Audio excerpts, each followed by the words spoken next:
En ce temps-là, le nombre de disciples augmentant, les hellénistes murmurèrent contre les Hébreux, parce que leurs veuves étaient négligées dans la distribution qui se faisait chaque jour. C'est pourquoi, frères, choisissez parmi vous 7 hommes de qui l'on rende un bon témoignage, qui soient pleins d'Esprit Saint et de sagesse, et que nous chargerons de ces emplois. Et nous continuerons à nous appliquer à la prière et au ministère de la parole. Actes 6, 1, 3, 4. Alors que le nombre des disciples montait et que le Seigneur travaillait puissamment, le diable introduisit des murmures parmi les Grecs contre les Hébreux, parce que leurs veuves étaient négligées dans le service quotidien. Ceci amena subitement des luttes et des querelles parmi le peuple de Dieu. À travers les siècles, le diable a utilisé 2 armes pour arrêter l'œuvre de Dieu et détourner ses serviteurs du véritable service. Premièrement, lorsque Dieu commence une œuvre et que sa puissance se manifeste dans les vies, des murmures, des plaintes et des querelles se lèvent parmi le peuple de Dieu. Et par cela, l'œuvre est arrêtée. Quelques murmurateurs suffisent pour éteindre l'Esprit de Dieu, et l'œuvre en souffre. Deuxièmement, le diable essaie d'empêcher les serviteurs de Dieu de délivrer la parole, les obligeant à servir aux tables. Il désirait que les apôtres abandonnent leur ministère important pour faire cela. Les priorités doivent être maintenues, et par sa grâce, nous pouvons le faire. Il nous accordera la sagesse divine de ses serviteurs. Dans Acte 6, verset 5, et ceci plut à toute la multitude. Ils élurent des hommes comme Étienne, qui allèrent de maison en maison pour aider les personnes, prenant soin des veuves et des pauvres. Leur naissance et leur histoire est un secret. Ils cherchèrent simplement à servir là où il y avait un besoin. Lorsque le temps arriva, toute la multitude d'un même accord les choisit, parce qu'ils avaient observé leur vie, remarquant qu'ils servaient sans vouloir se faire remarquer, qu'ils étaient aussi remplis du Saint-Esprit et de sagesse divine pour accomplir tout service. Tout ce que vous faites, faites-le de bon cœur, comme pour le Seigneur, et non pour des hommes, sachant que vous recevrez du Seigneur l'héritage pour récompense. Servez Christ, le Seigneur. Colossiens 3, 23, 24.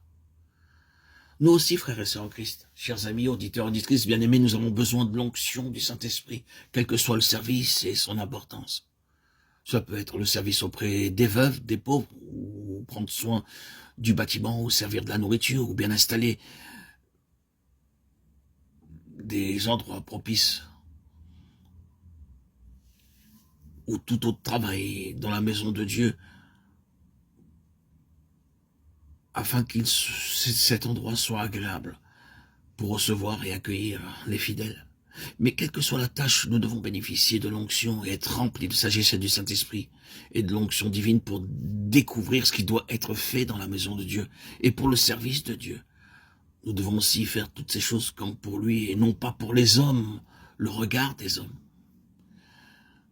Ah, combien de personnes dans le monde depuis l'histoire du monde se préoccuper de ce que pensent les autres, de ce que voient les autres.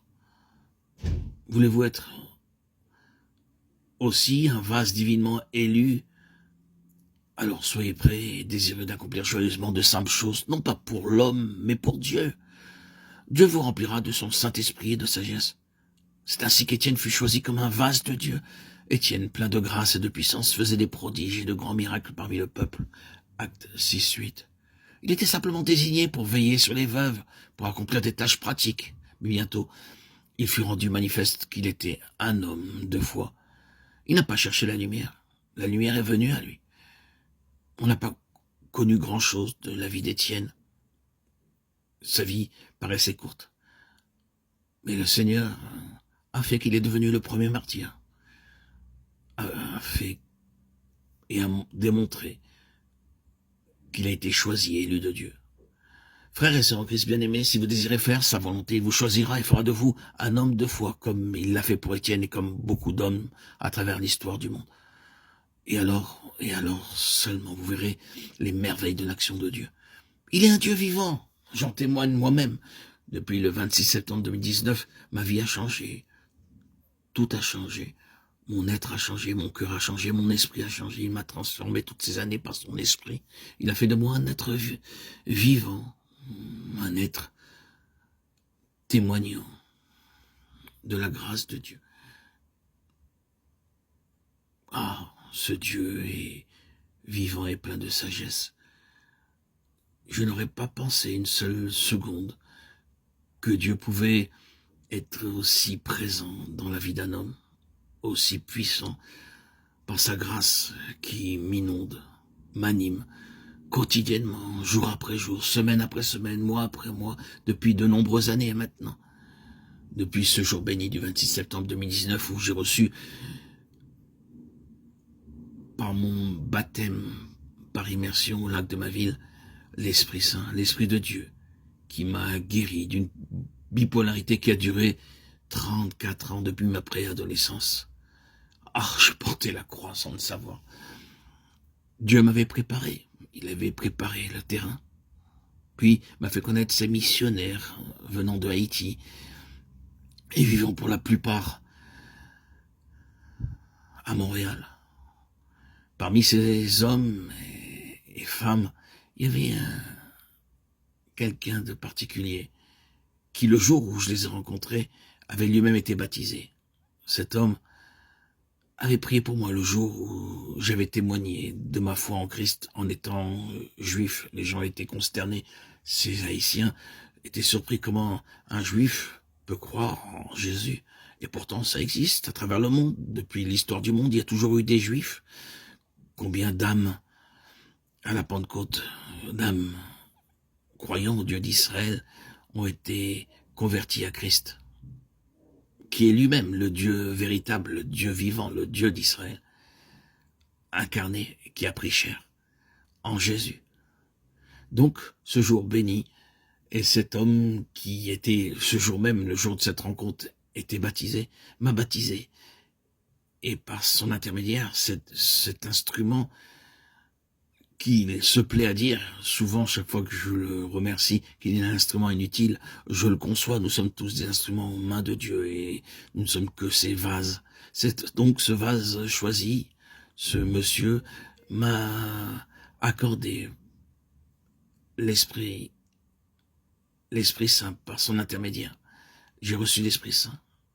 Je dirais pas lui qui m'a accordé, mais Dieu m'a accordé par son intermédiaire. C'est beaucoup plus simple, beaucoup plus clair. Eh oui, l'Esprit Saint aujourd'hui parle à travers moi. L'Esprit Saint vit à travers moi.